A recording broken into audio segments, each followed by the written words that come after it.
Hi, my name is Sophie Weil, and I'm going to be giving you just a quick summary of some of the main ideas portrayed in Clay Shirky's novels, Here Comes Everybody and Cognitive Surplus. The first chapter of Shirky's novel, Here Comes Everybody, is essentially an introduction to the idea that information is most quickly and efficiently spread through technology.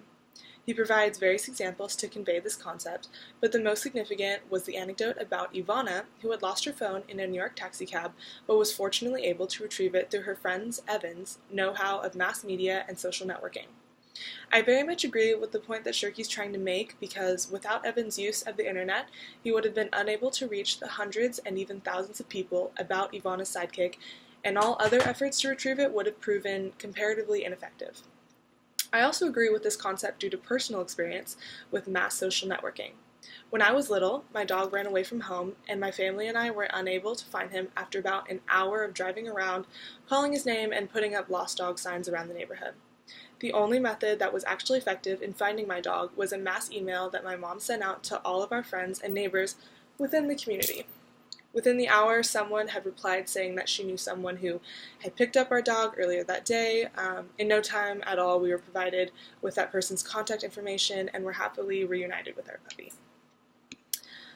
This concept, in my opinion, is further elaborated in Shirky's second novel, Cognitive Surplus. These works of literature intertwine in that the first book explains how the internet has enabled the human ability to interact, while the second book then expands on this idea by saying that we, as a society, should use these interactions to communicate and create a more efficient world. The second chapter of Cognitive Surplus specifically portrays the idea that we, as citizens, are no longer limited to expressing ourselves through private media, but can spread our knowledge and opinions on a larger scale through public and mass media. One of the examples that was most effective in conveying this notion was about a group of South Koreans who successfully assembled against U.S. beef imports through online protest. It turned out that not physically assembling in a public location, but rather through the internet, was much more compelling in that their message could be spread more quickly and to more people to make the most significant impact possible. Another example that Shirky used effectively was about how YouTube is, to some, exploiting their users by monetizing off of the content they produce and post for free.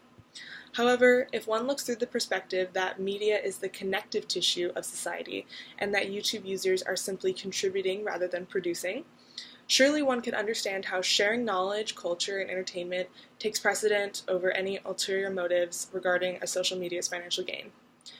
Though I do believe that YouTube is a company like any other whose first priority is making a profit, I agree with Shirky's argument that the internet was made to share ideas and make the world an overall more knowledgeable and efficient place. Okay, that's it, and thank you very much.